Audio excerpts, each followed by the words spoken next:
Hello everybody, welcome back for another video.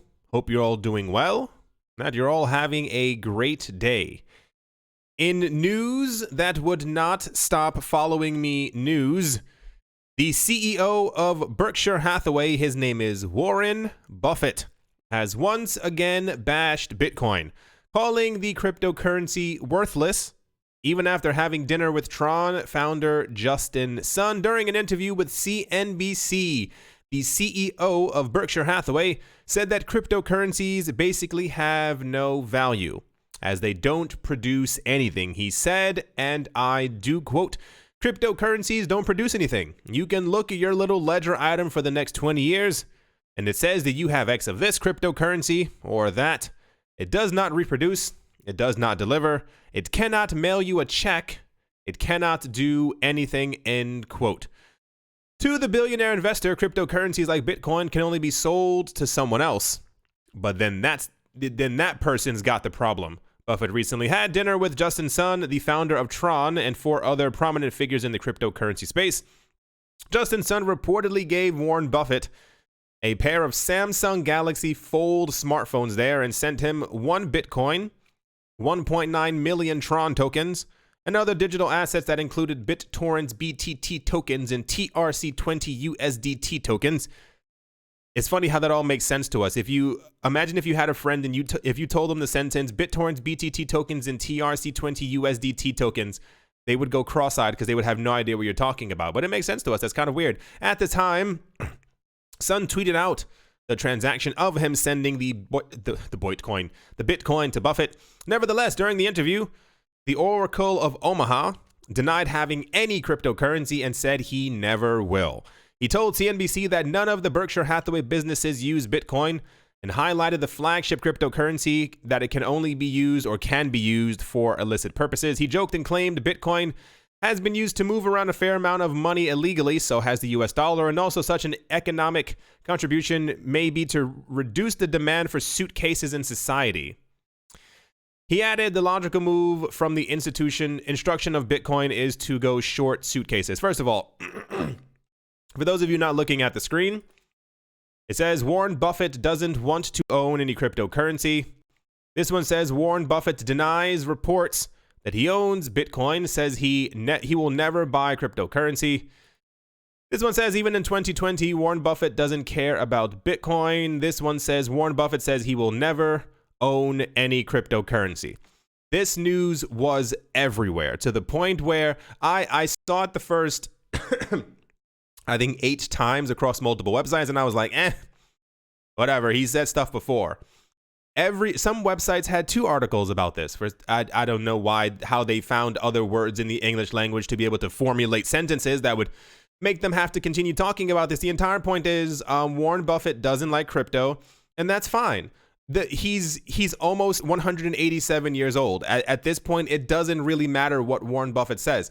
A lot of people treat him and put him on this very high pedestal, thinking that he is the leader of money. I don't know how else to really say that.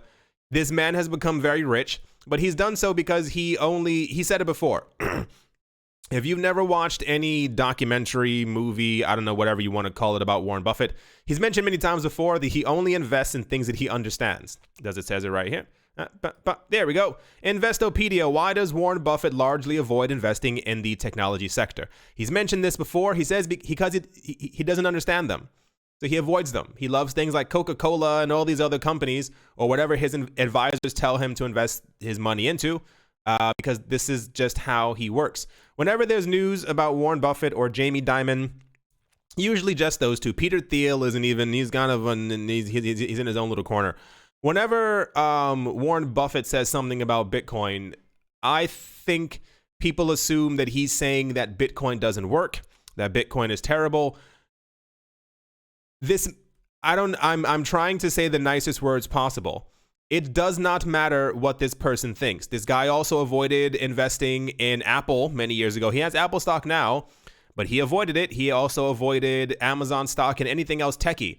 is because he doesn't understand it. So to assume that this person who's around 350 years old is going to even begin to try to understand Bitcoin, or that because he doesn't understand Bitcoin that you should avoid Bitcoin, or that Bitcoin isn't going to be a good investment.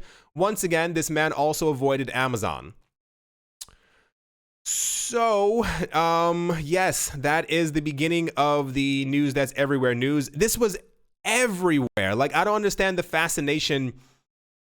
If Warren Buffett if he was a computer scientist and a mathematician, and I don't mean like he's good with numbers, I mean like he can help NASA, and he was about 80 years younger and had actually like formulated tech companies, I'd be a bit more inclined. I'd be like, okay, this guy knows exactly what he's talking about. But for some reason, because he made his money off of Coca-Cola, everyone assumes that this man just completely understands what Bitcoin is used for. Once again, if we even get deeper into the discussion, Bitcoin isn't for rich people. We've spoken about that before. People forget the actual true usage idea of Bitcoin. It's for people who don't have access to monetary systems. This man is a billionaire. He doesn't care about a digital currency or swapping his billions into it, because he already has the wealth. Wealth means nothing. Like, he has it already. Anyway, Warren Buffett says he will never own any cryptocurrency. Why does Warren Buffett? Is this also one of them? Yeah, this one says Tron's Justin Sun failed to change Warren Buffett's mind on crypto. The man's 400 years old. Like, why does it matter? And also kind of weird that Justin Sun like gave him like folding phones. Anyway. Let's move on. As you might have imagined, this is also news that is very popular at the moment. Bitcoin prices have slowly inched back today. They are currently holding at support as another day's trading gets underway. A head and shoulders pattern could be bad news for short-term direction. Crypto markets have had another day of declines, with total capitalization shrinking by almost 3%. As $8 billion left the space, they are now approaching critical levels, and a bigger sell-off could occur if there are no moves back to resistance. Bitcoin has made another low today, or lower low, with a plunge to 9,500 to test previous levels during yesterday's trading. Since then, the digital asset has recovered to around 9,600. But a further fall is looking likely. This one says, that was me coughing. Ethereum starts to trade sideways, but can $250 be defended? This one says, over 17 million USD in Bitcoin contracts liquidated. Is a sell-off to $9,000 on the cards? This one says, this critical Bitcoin short-term top is sparking big correction fears. And this one says, Litecoin faces intraday correction, dips below psychological support. Remember what I said before? When the prices, when anyone is trading and the cryptocurrency market is going up, the news that we have is all sunshine and rainbows. And it's very difficult for people who normally make negative articles to continue to make them, because it doesn't make any sense. You can't talk about that the prices are going to go down as prices are going up. So as we have the market, you can call it a correction if you want. We saw the charts. One of my closest friends sent me another chart yesterday that pretty much went like this and then slammed straight down for Bitcoin's price that we saw a couple of days ago. These moves, once again, are being done by the heavy-handed traders of the world. They're making sure that they can accumulate as much cryptocurrency as possible, or maybe they're doing it to simply be malicious because they have nothing else to do with all of their money. The entire point is, at the moment, the prices are down a little bit more. Will Bitcoin dump gross to 80? Why do people keep using this word in articles? Like, there's so many other words. Like, you could say like fall, going down, depreciate. Will Bitcoin head down to 8,300? Maybe. Who knows? It's part of the game. It's part of what's going on. If Bitcoin goes back to 8,300, I'll tell you right now, I will accelerate my buying, because I have been buying the whole way through. I told you before, I'm gonna buy Bitcoin until at least the price is around 500,000. At that point, I think I'll settle down and just completely relax. The point being, whether it's up or down, I continue buying. That's not financial advice. It's simply me telling you exactly how I deal with my money that I use to invest. Nothing really more to say about that. Bitcoin's price is currently down, as the wider cryptocurrency market is. Is this one also? Yeah, here's the other ridiculous part. It says Bitcoin price flag pattern breakout could rocket Bitcoin to 11,000. Of course. Why? Can anyone answer? Anyone? Because what happens to Bitcoin's price? Where does it go? It either goes up or it goes down. So the price could, of course, rocket to 11,000, or it could go back down to 8,300, because that's what happens to cryptocurrency prices. They have to go up or they have to go down. And the magical part is, and no one has been able to prove this to me yet, no one can tell the future. So whenever the prices are going down, and I see tons of people talking about the prices are going to continue going down, and then prices end up going up, all the people in the comment section, poof, disappear. Same exact way the other way. Prices are going up. It's just, no one knows where it's going to go. Everyone wants to be an oracle of crypto, if you will, for those of you who get that reference, because we were just talking about Warren Buffett. Anyway, prices are down. It has to do with many other things. I think I have something else in here on that. I don't even know, but no. Anyway, the entire point being, prices are down, and it is what it is. Next up, Tim Draper is in the news today. Where are the words?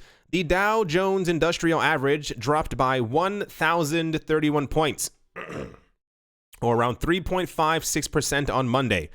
The third biggest drop, okay, in the Dow's 124-year history. As U.S. stock markets tumbled, billionaire investor Tim Draper revealed why he moved out of the market 6 months ago. For those of you who don't know, yesterday was a very big day for the traditional stock markets around the world.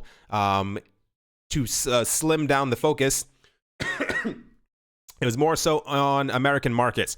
All three of the major, it was the Dow, the NASDAQ, and the S&P 500. They all tripped over themselves yesterday. It's based on fears of the virus. I think there have been a number of confirmed cases in a couple of other countries.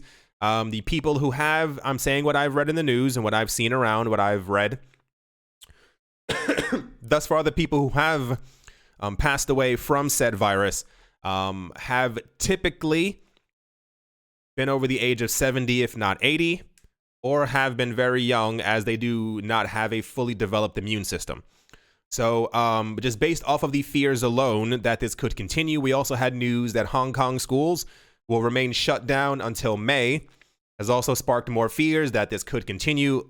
I mean, not to even get into all of it, but we've spoken about this before. To kind of finish that thought, the normal flu every year causes hundreds of thousands of people to actually die every single year. But this one, for some reason, is making the rounds as if it is the worst thing to happen to humans ever. So it's causing markets across the board to tumble. And this is also actually part of the reason why it's believed that crypto has dropped down.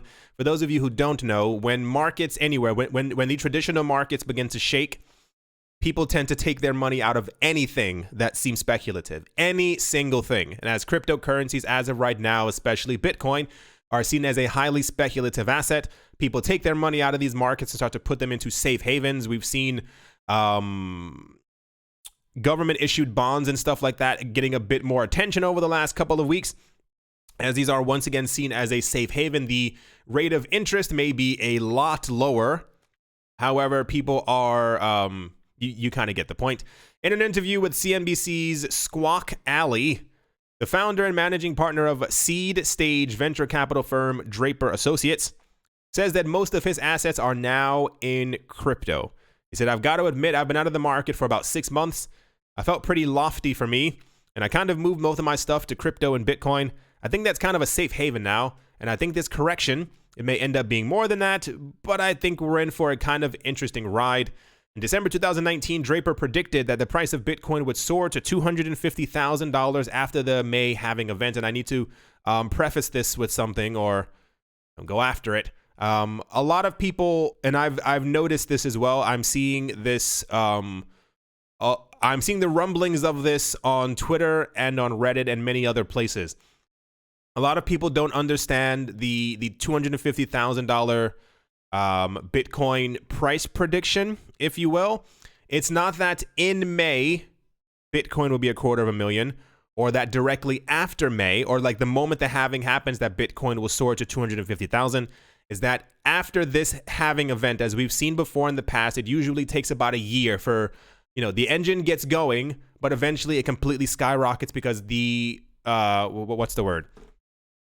The scarcity factor really kicks in, and this is when people kind of understand it. So the idea is, especially if you listen to what Changpeng Cao has said and many other people, is that after the halving event and the inflation rate of Bitcoin drops by 50%, people then start to slowly understand, and this is when all the other metrics come out of, as far as like who has this many Bitcoin, why hasn't this many Bitcoin moved, and the people realize that they can't get the same amount of Bitcoin as before. Miners stop selling, they start to make a profit, the price goes up, and this is kind of the entire thing. It's not that in May the price will hit 250, and I say this because people on Twitter have been writing, well, we're about 90 days away from the halving and Bitcoin still, and it's like, no, you're an idiot. Like, you have to think further. Why would Bitcoin skyrocket by 240,000 US dollar in the next 90 days? It just doesn't.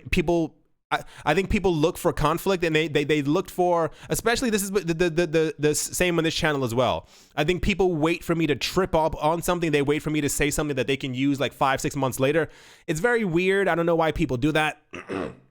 The entire point is, not only have major advocates of crypto come to this price conclusion, but it's the same exact thing when we were talking about the banks and why the banks were doing these numbers and running all the figures, is because they all came to the same exact conclusion that after May, the supply will be cut short, and therefore we will go on this trajectory towards 250,000 per coin.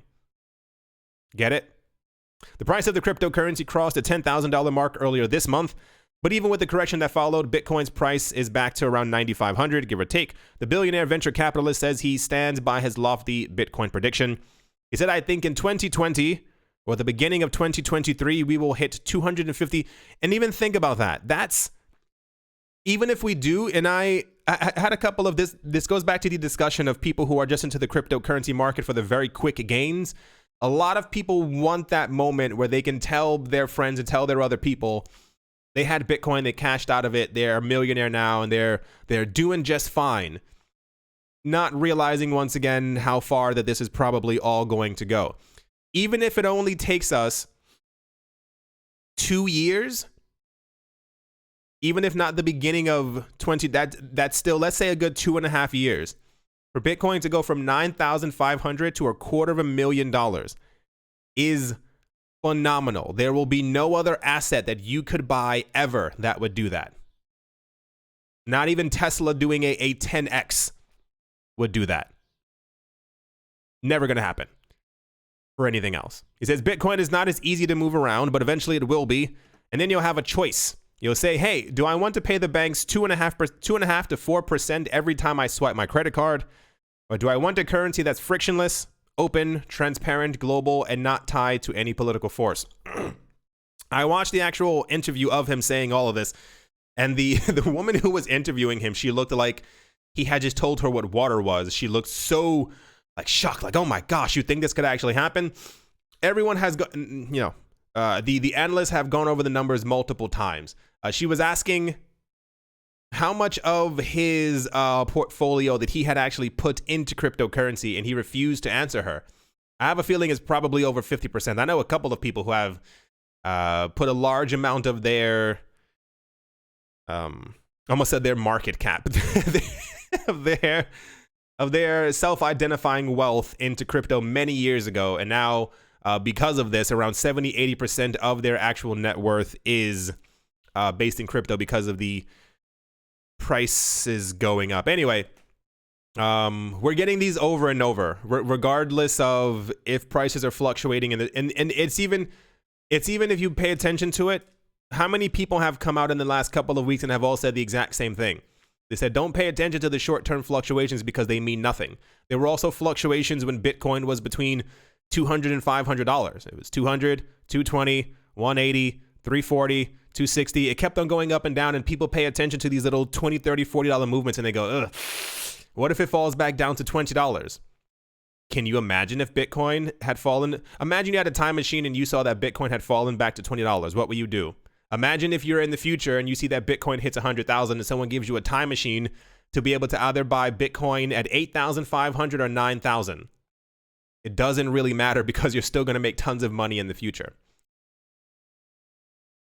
Anyway, that's the Tim Draper news. It was a fascinating interview. What was that? It was a bird. Okay, let's move on. No, you don't understand, because my windows have windows, and one of the windows is opened, and when the birds fly by, not only do I see them in the actual first window, but then the reflection of the second window from the corner of my eye ends up hitting my screen, and it just looks like 5 birds or some animal flying into the house. And all right, let's move on. Also, continuing the tradition of news that's everywhere news. I don't think we can get away from it this video. This news kept on popping up, and I'll show you a photo in 1 second as to why I almost didn't cover it. It's actually a pretty ridiculous story. Where's the words? A full reserve custody bank for cryptocurrencies is underway. Caitlin Long, who drafted Wyoming's blockchain and crypto-friendly legislation to support entrepreneurs in the space, has introduced Avanti, a new U.S. bank servicing the digital asset industry through a suite of products and services not currently available in U.S. dollar markets. Remember what I said yesterday about the New Jersey thing?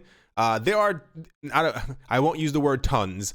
There are a handful of other states in the United States that are making sure that they are hyper friendly to crypto. And this is, I'm certain, where all the money is going to go. When you make things relatively easy for people to come into your space and to make money, then that state also ends up making money. The Wyoming-based bank is a collaboration with Blockstream, pretty much the people who write the code and work on Bitcoin right now. The crypto bank project has reportedly raised $1 million in seed funding to target the emerging digital asset class dominated by Bitcoin. According to Long, the company is currently preparing the long process of a charter application. It plans to open its doors in early 2021 to address demand and provide critical solutions for the market. The market at large is currently valued at $278. Money, money, money. Long says the roughly $300 billion market is just too big to ignore, but it lacks the infrastructure to onboard big money clients. She said, I founded Avanti with key support from top people in crypto and important innovators from traditional finance. Seed funding recently closed. Avanti will serve institutional customers that need services around Bitcoin and crypto assets. I'll show you right now. You see this photo? And if you're driving or doing something dangerous, don't look at the screen. The point is, it says Caitlin Long starts the first U.S. native bank in the U.S. People kept on posting really interesting, like, cartoon photos of Caitlin Long. I guess that's the insignia for their crypto website, but a lot of them were just really creepy. And as I was scrolling through the news, I kept on seeing these like really weird, misshapen woman faces, and I was like, ugh, and I kept on kind of scrolling by, and then eventually, like, I saw this one that only had a photo of like a building with a B on it, and I was like, what's that about? And I was like, oh, Caitlin Long is opening up something. Then I realized all the other stuff that I was going by because of the stuff was. Anyway, like I said, I almost skipped this story because they kept on having the same weird cartoon faces. Like, this one's not that bad, but the other one, some of them, she looked a little bruised. Yes, I assume it depends on who's backing this, or if someone tries to swoop in under her and do it themselves.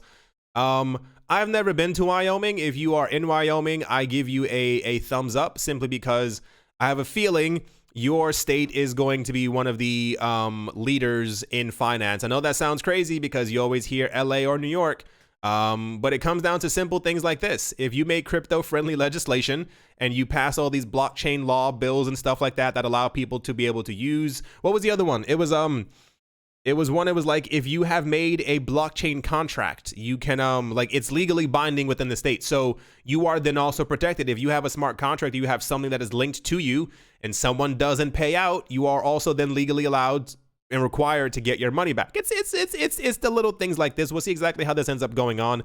As far as I can remember, this is the first one that's trying to open like an actual crypto bank. We've had some that tried, or rather, they're supposed to be opening in Switzerland and a couple of other places, but I think this is the first US one. We'll see how that goes.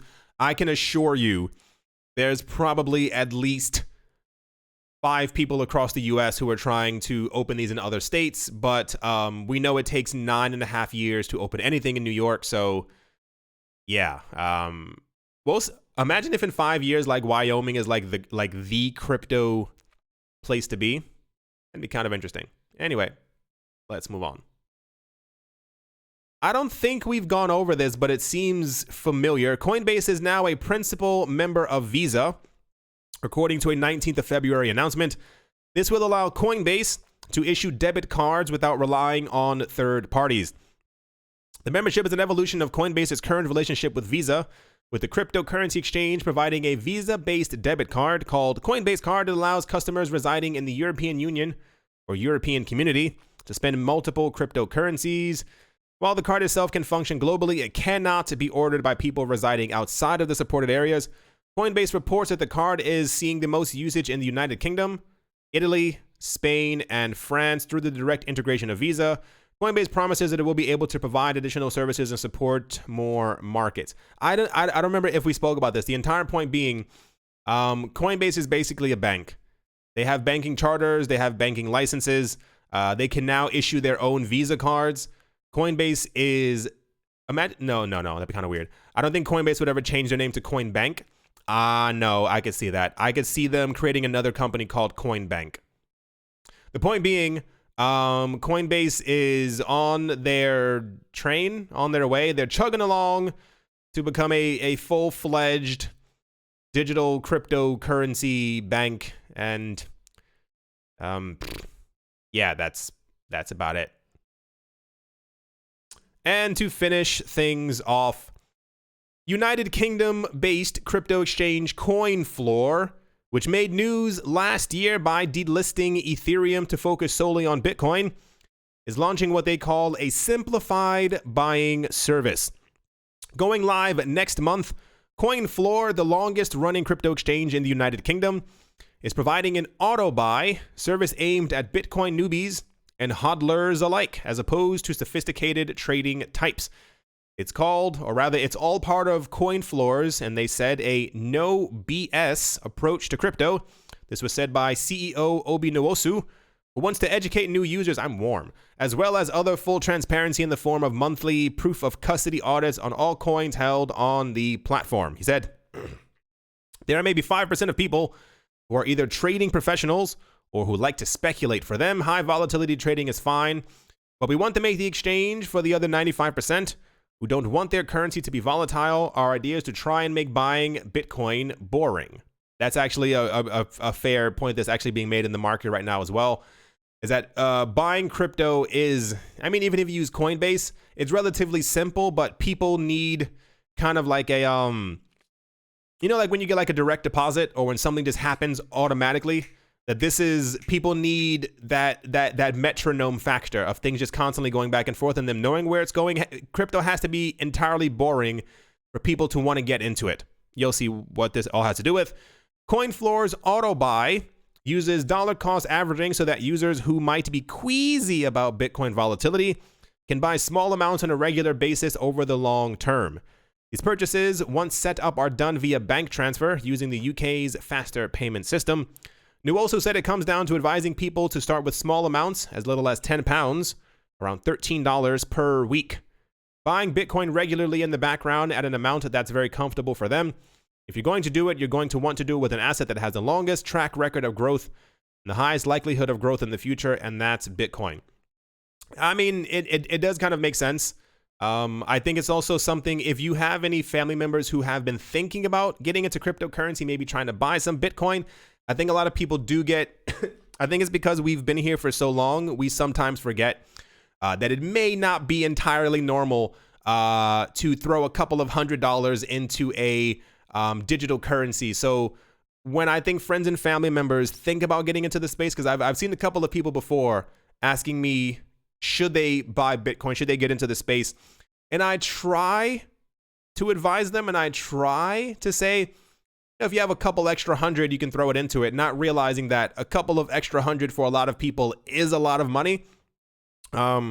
So I mean, it does make sense if you can get a family member. Even doesn't Coinbase also have that automatic thing where you can buy like 10 per week or 10 per day or some type of a number along those lines? Anyway, yeah, that's the Coinfloor news. They were in the news last month talking about that they were going to delist Ethereum. People were attacking them because they were like, "How dare you? You can't delist money because it's money." Anyway, as always, I'm done talking to myself. As always, a very special thank you to my Patreon supporters. Hold on.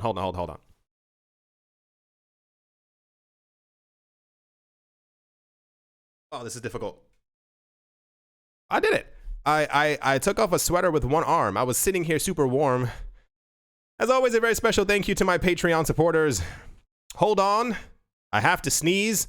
Creole and Michelle URL on Crypto with Lino, Tigara Macho Nisa, Bake Me a Cake, Arfmedic17, Anytime Fitness, Monk's Corner Staff, Bodie McBoatface, Yes to Crypto, Miller Hitch Test Every Day, and Kyle Skips Leg Day, Minting Coins, Jeremy Fox, Jim Gardner, Anthony Charles, Nick Mangelavodi, Paxis, Cryptombia Shipmate, Vlad the Impaler, Richie Rich III, Nick Kanaya, Setsuna Damien, Nicholas Winner, One Piece, One Love, Crypto Artist, Cole D3D, Miluizi, Adobo, Bankroll Network, Crypto Joe, 242 to the World, Wise Knight, Owl, Jared Schneider, Brady Niels, Master Ventures in Thailand, Mohamaroni, Adam Graysick, Todd Mullis, Barebones Mining, Abiliophobia, The Animal Reader, John Sarson, Mr. Pickles, Nostromo, Chongololo, and Professor Wally from Gunbot University. Thank you all very, very much for your support, and thank you to everyone who is a supporter of the channel. Pretty weird crypto day. I'm scared of checking for more news and only finding out that Warren Buffett has sneezed on a Bitcoin and everyone is completely losing their mind. Like, who cares? Like, who the heck cares what this man has to say? Like, we don't care what the other people have to say negatively about Bitcoin or cryptocurrencies. Why does this man get put onto a pedestal? I hope you all enjoyed. Hope you all are having, continue to have a great day, a great morning, a great afternoon, a great evening, wherever you are. Wherever you might be on this crazy planet, I do hope that it's absolutely fantastic. Thank you all once again for watching and or listening. And I will most certainly be talking to you all soon. See you.